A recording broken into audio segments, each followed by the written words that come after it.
नाज़रीन मोहतरम, ये 2050 की दुनिया होगी। यहां वो सब कुछ हकीकत से बढ़कर हकीकत होगा जो दर हकीकत मुमकिन होना एक नामुमकिन सी बात है। यहां वो सब देखा जा सकता होगा जिसके बारे में एक आम इंसान सोच भी नहीं सकता। हमारे हाथों में मौजूद स्मार्टफोन और एलईडी टेक्नोलॉजी, ये सब कुछ एक आई लेंस में जम होकर गायब हो चुका होगा, जिसके बाद वर्चुअल और रियल वर्ल्ड में फर्क खत्म हो जाएगा। मौजूदा दिनों में त्योहारों पर की जाने वाली लाइटिंग का रवाज है, मगर 2050 में आई लेंस आपको ऐसे प्रीसेट ग्राफिक्स देंगे कि ईद के दिन हर शख्स अपनी मर्जी के मुताबिक दुनिया को सजा हुआ देख रहा होगा। हमारी ईदों में हमसे बिछड़ जाने वाले हमारे बहन भाई शामिल नहीं होते, लेकिन कमाल यह होगा कि 2050 की ईद कोई ऐसी वैसी ईद नहीं होगी। उस ईद में अल्लामा इकबाल, कायदे आजम और फातिमा जिन्ना समेत क़याम पाकिस्तान की पूरी लीडरशिप हमारे साथ मौजूद होगी। दूसरी जानिब भारत में कबीर सिंह, भगत सिंह और यूरोप में जॉर्ज पंजम वगैरह सब जिंदा हो चुके होंगे। यहां यह कहना मुनासिब होगा कि हशर से कबल ही एक हशर बर्पा होगा। लोग उन हसीनाओं से भी इश्क कर बैठे होंगे जो कि हजारों साल पहले मर चुकी थी, लेकिन अब जिंदा होकर एक बार फिर इस स्यारे पर जाहिर हो चुकी होंगी। और ये औरतें पहले किसी जागीरदार या किसी बादशाह की बीवियां रह चुकी होंगी, लेकिन 2050 में वो अपनी रजा से किसी आम आदमी के साथ रहने लगेंगी। जिंदगी और मौत का फर्क बिल्कुल बदल चुका होगा। अब आप सोचेंगे कि ये कोई हरकत करती तस्वीरें होंगी, लेकिन ऐसा बिल्कुल भी नहीं है। ये बाकायदा पूरी शख्सियात होंगी जिनसे आप ना सिर्फ बात कर सकेंगे बल्कि तालीम की इन गुत्थियों को सुलझा भी सकेंगे जो आज तक नहीं सुलझ सकी। हमारे बाप दादा भी जिंदा होकर हमारे साथ मौजूद होंगे। नाज़रीन मोहतरम, ये सब सुनकर आप काफी हैरान हुए होंगे कि ये सब कैसे हो सकता है। आज की इस वीडियो में हम आपको इसी के बारे में बताएंगे, जिसके बारे में सुनकर ही आपके रोंगटे खड़े हो जाएंगे कि दजाली टेक्नोलॉजीज आने वाले दिनों में कैसे कैसे हशर बर्पा करने जा रही हैं। तो हम आगे बढ़ने से कबल आपसे गुजारिश है कि वीडियो को आखिर तक जरूर देखिएगा। प्यारे दोस्तों, अहादीस में बयान किया गया है कि कयामत के करीब दजाल मुर्दे जिंदा करने का शोभा दिखाएगा।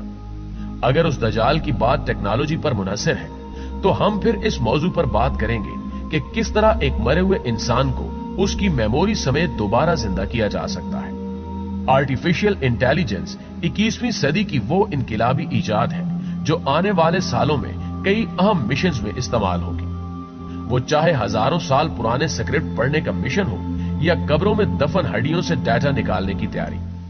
आर्टिफिशियल इंटेलिजेंस हमारी इस काम में भी खूब मदद करेगी। हम नहीं जानते कि डॉक्टर अल्लामा इकबाल किस तरह मुस्कुराते थे या भगत सिंह की मुस्कुराहट किस कदर दिलकश थी, लेकिन आर्टिफिशियल इंटेलिजेंस तमाम पुरानी तस्वीरों में जैसे जान डाल देगी। हम तारीख के उन भूले बिसरे किरदारों को भी अब पलक झपकते ही देख सकेंगे।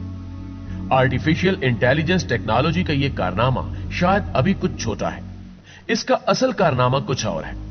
दरअसल कबल मसीह से लेकर आज तक जितने भी लोग गुजरे हैं उनकी तस्वीर पेंटिंग्स की सूरत में हमारे पास मौजूद है। 16वीं सदी में जितने भी यूरोपीय बादशाह गुजरे उनकी बेगमात की तस्वीर, ये सब भी हमारे पास पेंटिंग की सूरत में महफूज है। आर्टिफिशियल इंटेलिजेंस इस डाटा को प्रोसेस करने के बाद इनके चेहरों की असल तस्वीरें हमारे स्पुर्द करेगी, जिससे हम जान सकेंगे कि पेंटिंग से हटकर वो लोग असल में कैसे नजर आते थे। क्या आप इन तस्वीर को देखकर कह सकते हैं कि ये कैमरे की बनी हुई नहीं है या ये लोग 21वीं सदी से बहुत पहले ही इस दुनिया से जा चुके हैं? प्यारे दोस्तों, अभी आर्टिफिशियल इंटेलिजेंस के साथ हमारा दूसरा दौर शुरू हुए चंद साल ही हुए हैं, लेकिन 2050 तक ये टेक्नोलॉजी इंसानी अकल को शायद मात दे दे। और यह भी मुमकिन है कि इंसानी अकल आर्टिफिशियल इंटेलिजेंस के अंदर ही गुम होकर रह जाए। आने वाले वक्त में यह टेक्नोलॉजी आर्टिफिशियल इंटेलिजेंस पर्सनैलिटीज की एक अलग दुनिया बनाने वाली है। यहां अहम सवाल यह पैदा होता है कि वो शख्सियत जो आज से कई 100 साल पहले इस दुनिया से जा चुकी है, उससे यह आर्टिफिशियल इंटेलिजेंस पर्सनैलिटी कितना मिलती जुलती होगी। यानी इसका वो किरदार जो कुदरत ने डिजाइन किया था उससे आर्टिफिशियल इंटेलिजेंस किस हद तक मिलती होगी। और दूसरा अहम सवाल यह है कि इस आर्टिफिशियल इंटेलिजेंस टेक्नोलॉजी को उस पहले गुजरी हुई शख्सियत का डाटा कहां से मिलेगा। साइंसदानों का मानना है कि इंसान एक मेमोरी चिप है जिसमें लातादाद यादाश्तों के कई सिलसिले मौजूद हैं जो उसके दिमाग से होते हुए उसके डीएनए तक पहुंचते हैं। साइंस का कहना है कि एक इंसान अपनी तमाम जिंदगी में जो भी करता है उसकी तमाम मालूमात उसके डीएनए डाटा स्टोर में जेनेटिक कोड की सूरत में महफूज हो जाती है और अगर कब्र में दफन इन हड्डियों से उन जेनेटिक डाटा को लेकर इनको डिजिटल डाटा में बदला जाए तो हम सदियों पहले मरे हुए इंसान को साइंसी तौर पर जिंदा कर सकते हैं। नाज़रीन ग्रामी, अब आप ये सोचेंगे कि इंसान की 70 साल जिंदगी गुजरने के बाद क्या उसकी जिंदगी का कोई दूसरा सबूत रह जाता है कि वो अपनी जिंदगी में क्या कुछ करके गया। कुदरत जिस सिस्टम के जरिए आपके हाथ पांव और हर उज़्व से गवाही लेगी, वो सिस्टम इस कदर पावरफुल है कि हमारे पास इस वक्त इंतहाई महंगे डाटा स्टोरेज मौजूद होने के बावजूद हम उसका मुकाबला नहीं कर सकते। कुदरत ने जिस इंसानी डीएनए में इंसान का पूरा डाटा रखा हुआ है, ये इंसान के बनाए हुए डाटा स्टोरेज से 300 गुना ज्यादा पायदार और 1000 गुना ज्यादा पेचीदा है, जिसमें मौजूद डाटा को परवाह नहीं कि वो सदियों मिट्टी में दफन रहे या किसी और जगह पर। यह सारी मालूमात हड्डियों में मौजूद डीएनए के पेचीदा निजाम में मौजूद होती हैं, जिसको आज का इंसान भी डीकोड नहीं कर पाया।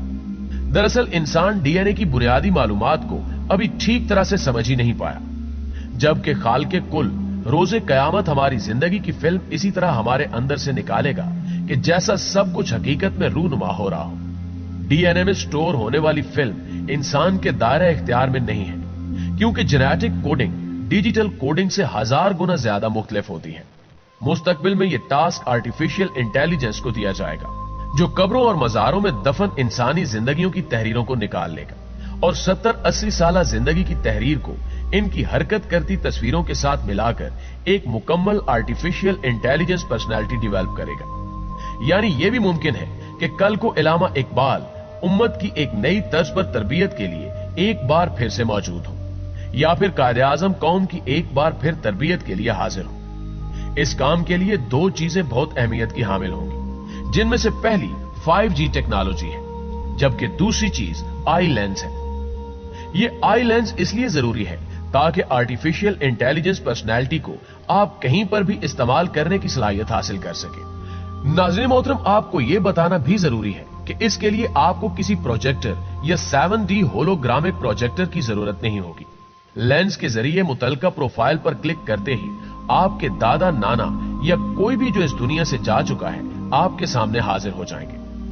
दूसरी जानिब 5G टेक्नोलॉजी इसलिए जरूरी है क्योंकि यह पर्सनैलिटी वर्चुअल होगी और इसका कहीं दूर एक मेन सर्वर मौजूद होगा, जिस पर प्रोसेसिंग करके यह पर्सनैलिटी आपके पास पहुंचेगी, जिसके लिए आपको एक तेज तरीन 5G इंटरनेट की जरूरत महसूस हो सकती है। यूं यह दजाली टेक्नोलॉजी कुछ भी मुमकिन बना देगी, लेकिन आखिर में एक अहम सवाल यह है कि क्या इंसान यह टेक्नोलॉजी ईजाद कर पाएगा और क्या मरे हुए इंसान के डीएनए को डी कोड किया